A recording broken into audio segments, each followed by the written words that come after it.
മുംബൈ ഹൈക്കോടതിയുടെ കാര്യങ്ങൾ പറയുമ്പോൾ ബോംബെ എന്ന് തന്നെയാണ് പറയുക.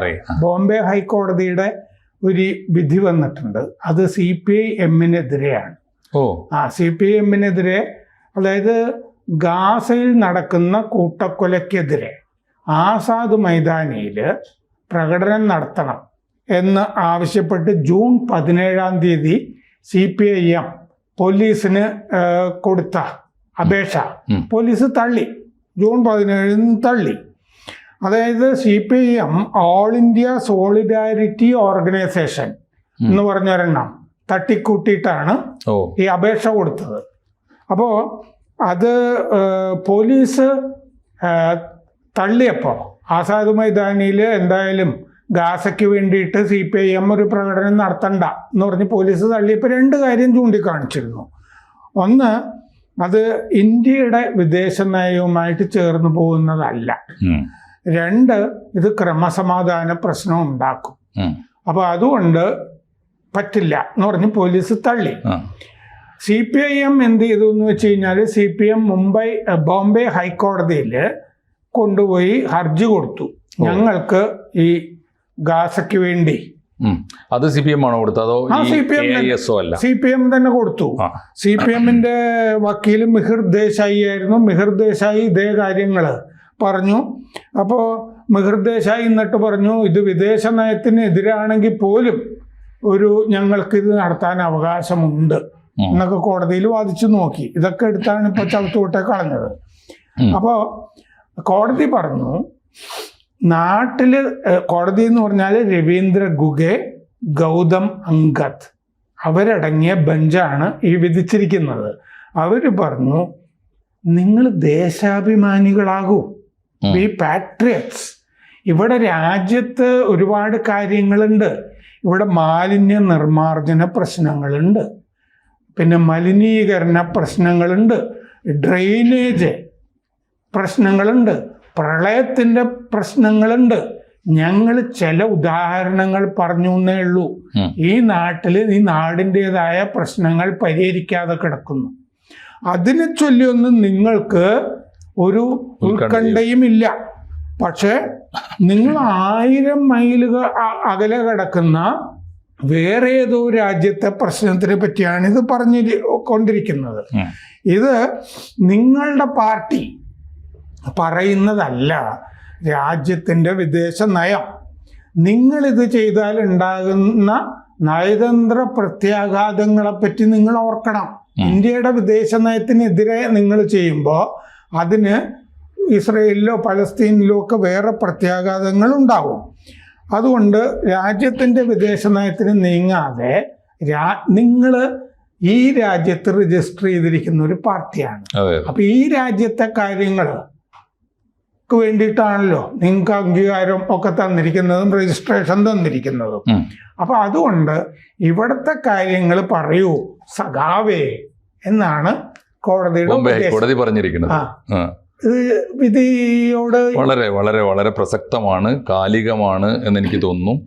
ഈ സമരമുറകളോടൊക്കെയുള്ള നമ്മുടെ സമീപനം, അത് ഇടതുപക്ഷത്തിൻ്റെ CPM-ൻ്റെ മാത്രമല്ല, രാഷ്ട്രീയ പാർട്ടികളുടെയൊക്കെ ഇന്ത്യ രാജ്യത്തിൻ്റെ ചെലവിൽ നമ്മുടെ രാജ്യത്ത് രജിസ്റ്റർ ചെയ്ത് നമ്മുടെ രാജ്യത്തിൻ്റെ സുരക്ഷയിലും നിയമപ്രകാരവും നിയമത്തിൻ്റെ സംരക്ഷണയിലും രാഷ്ട്രീയ പ്രവർത്തനം നടത്തിക്കൊണ്ടിരിക്കുന്ന പാർട്ടികൾക്കൊക്കെ ഇത് ബാധകമാണ്. ഈ കോടതി ചോദിച്ച ചോദ്യം വളരെ പ്രധാനമാണ്. എനിക്ക് തോന്നുന്നു കാലാനുസൃതമായ മാറ്റം എത്രയോ കാലമായി. ഇപ്പോൾ ഉദാഹരണത്തിന് CPM-ൻ്റെ അജണ്ടയിലെ എക്കാലത്തും സാറിന് അറിയാലോ 3 അജണ്ട ഉണ്ടാവും. ഒന്ന് സാർവദേശീയം, ദേശീയം, പ്രാദേശികം എന്ന് പറയും. അങ്ങനെയാണെങ്കിൽ അത് അവരുടെ എല്ലാ സമ്മേളനത്തിലുണ്ട്. ഇതുമായിട്ട് ബന്ധപ്പെട്ടൊക്കെ പ്രമേയങ്ങളുണ്ട്. അതിലപ്പുറം ഒരു രാജ്യത്തിൻ്റെ ലോ ആൻഡ് ഓർഡറിനെ ബാധിക്കുന്ന മട്ടിലുള്ള സമരങ്ങളിലേക്ക് പോകുമ്പോൾ, പ്രത്യേകിച്ച് മഹാത്മാഗാന്ധി പറഞ്ഞ പോലെ നിയമം അനുസരിക്കാൻ മാത്രമുള്ളതല്ല, ലംഘിക്കാനുള്ളതാണ്. എപ്പോൾ ആ രാജ്യത്തെ പൗരന്മാരുടെ ജീവിതത്തെ ബാധിക്കുന്ന സമരങ്ങൾക്ക് വേണ്ടി നിയമം ലംഘിക്കാം. ഭക്ഷണം കഴിക്കാതെ മരിച്ചു പോകും എന്നത് ആത്മഹത്യയാണ്, എന്നാൽ നിരാഹാരം നമ്മുടെ ഒരു സമരമുറയാണ്. അത് ആണല്ലോ. അപ്പോൾ അത്തരത്തിൽ ഇപ്പോൾ ഈ സമ്മേളനങ്ങളിലൊക്കെ രാഷ്ട്രീയ പ്രമേയങ്ങൾ പാസ്സാക്കി അവസാനിപ്പിക്കേണ്ടതാണ് ഈ അന്തർദേശീയ വിഷയങ്ങൾ. തീർച്ചയായിട്ടും രാഷ്ട്രീയ വിദ്യാഭ്യാസത്തിൻ്റെ ഭാഗമായി ഏത് ലോകത്ത് ജീവിക്കുന്നു, ലോകത്തിൻ്റെ ചലനങ്ങളൊക്കെ രാഷ്ട്രീയ പ്രമേയങ്ങളിൽ വരാം. അതിൽ പ്രതിഷേധമോ അനുഭാവമോ ഒക്കെ ഐക്യദാർഢ്യമോ ഒക്കെ പ്രകടിപ്പിക്കുകയും ചെയ്യാം. അതിനപ്പുറത്ത് നമ്മുടെ തെരുവുകളെ സ്തംഭിപ്പിക്കുകയും നമ്മുടെ പൊതുമുതൽ നശിപ്പിക്കുകയും ചെയ്യുന്ന സമരങ്ങൾ, വലിയ തോതിൽ നമ്മുടെ സമയം വ്യയം ചെയ്യുന്ന സമരങ്ങൾ, ആസാദ് മൈതാനിയിൽ ഒരു പൊതുയോഗം എന്നൊക്കെ പറഞ്ഞാൽ അതിൻ്റെ ചിലവ് എത്രയായിരിക്കും എന്ന് ആലോചിച്ച് നോക്കൂ. എത്ര സമയം അതിനു വേണ്ടി ചിലവഴിക്കണം എന്ന് ആലോചിച്ച് നോക്കൂ. എത്ര ശബ്ദശല്യം ഉണ്ടാവും എന്ന് ആലോചിച്ച് നോക്കൂ. ഈ സംഭവങ്ങളൊന്നും ദേശീയ വിഷയങ്ങളല്ല, രാജ്യത്തിൻ്റെ വിഷയങ്ങളല്ല. ഒരു പ്രധാനപ്പെട്ട കാര്യം. അതുകൊണ്ട് ഇപ്പോൾ CPM ഉൾപ്പെടെയുള്ള രാഷ്ട്രീയ പാർട്ടികൾക്ക് സമരങ്ങൾ സംഘടിപ്പിക്കേണ്ടതിൻ്റെ വിഷയങ്ങൾ ഏതാണ്? അത് പ്രധാനപ്പെട്ട ഒരു കാര്യം. ഒരു ചോദ്യം കൂടി അതിൻ്റെ അടിയിലുണ്ട്. നിങ്ങൾക്ക് ദേശം നിങ്ങളുടെ അജണ്ടയിൽ പ്രധാനമാണോ? അതല്ലേ ചോദ്യം. കോടതി ചൂണ്ടിക്കാണിക്കേണ്ടി വന്നു ഇതൊക്കെ. സത്യത്തിൽ CPMൻ്റെ അണികൾ CPM നേതാക്കളോട് ചൂണ്ടിക്കാണിക്കേണ്ടതാണ്. നമ്മൾ ഗാസയിലെ ഇൻതിഫാദയ്ക്ക് വേണ്ടിയാണോ, അല്ലെങ്കിൽ ഗാസയിലെ ഹമാസിന് വേണ്ടിയാണോ ഇപ്പോൾ പ്രകടനം നടത്തേണ്ടത്?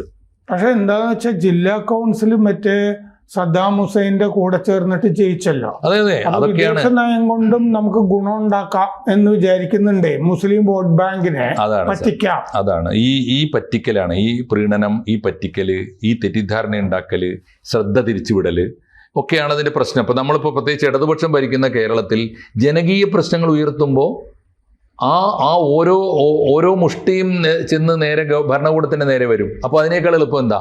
നമുക്ക് എങ്ങോ ഇരിക്കുന്ന മുഖമില്ലാത്ത ഈ പാവങ്ങളൊന്നും ജീവിതത്തിൽ ഒരിക്കലും കാണാനിടയില്ലാത്ത ഗസയിലേക്ക് ചൂണ്ടുക, ഇസ്രായേലിലേക്ക് ചൂണ്ടുക എന്ന് പറഞ്ഞാൽ അതൊരു ശരിക്ക് ഒരു ഡൈവേർഷൻ കൂടിയാണ്. കൃത്യമായ ശ്രദ്ധ തിരിക്കലാണ് ഒന്ന്. രണ്ടാമത് അത് ലീസ്റ്റ് പ്രയോറിറ്റിയിൽ വരേണ്ടതാണ്. നമ്മുടെ വിഷയം സമരത്തിൻ്റെ അജണ്ടയിൽ ലീസ്റ്റായിട്ട് വരേണ്ടതാണ് ഈ ദേശത്തെ ബാധിക്കുന്ന കാര്യങ്ങൾ.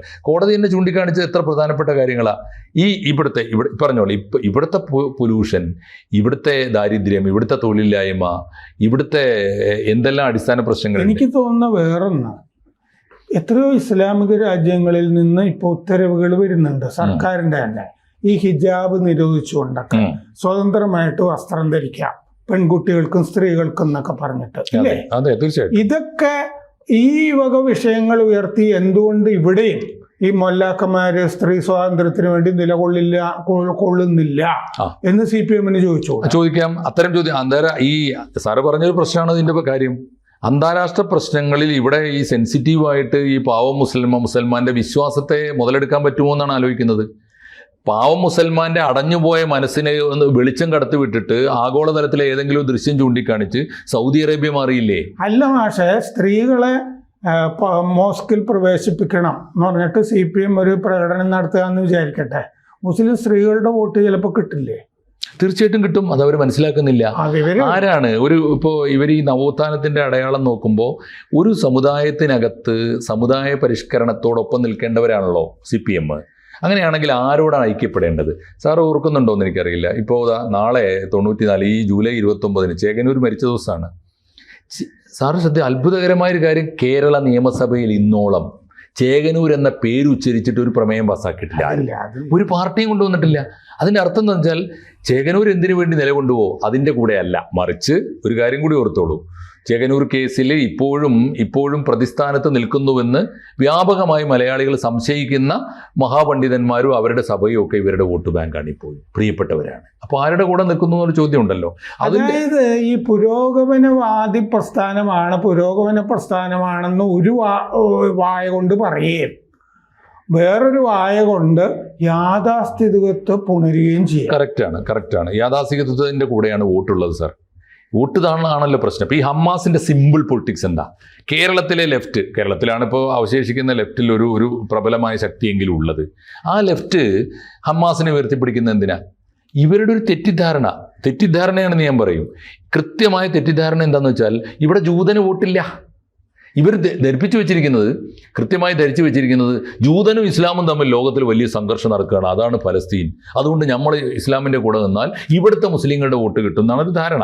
ആ ധാരണയിൽ ഒരുപാട് പെശകുണ്ട്. അവിടെ നടക്കുന്ന വംശീയമായ. ഞാൻ ഒരു ചോദ്യം കൂടി ഉണ്ട്. അപ്പോൾ കഴിഞ്ഞ ലോക്സഭാ തെരഞ്ഞെടുപ്പ് കാലത്ത് ഈ മുസ്ലിം യാഥാസ്ഥിതിക അനുകൂല നിലപാട് CPM എടുത്തിട്ട് ഒരു വോട്ടും കിട്ടിയില്ല. ഉള്ള ഹിന്ദു വോട്ട് പോവുകയും ചെയ്തു, പൊട്ടിപ്പാളീസായിപ്പോയി. എന്നിട്ട് ഇപ്പോൾ വെള്ളാപ്പള്ളിയൊക്കെ വെച്ചിട്ട് ഈ മുസ്ലിം വിരുദ്ധമായ വർത്തമാനം CPM പറയിക്കുന്നുണ്ടല്ലോ. ഇപ്പം മുസ്ലിം വിരുദ്ധ നിലപാടാണ് കേരളത്തിൽ പാർട്ടിയുടേത് എന്നുള്ളത് മഹാരാഷ്ട്രയിലെ പാർട്ടി അറിയാതെ പോയതാണോ? അത് ഇവർ തന്നെ ഒന്ന് പഠിക്കേണ്ടതും പരിശോധിക്കേണ്ടതുമാണ്.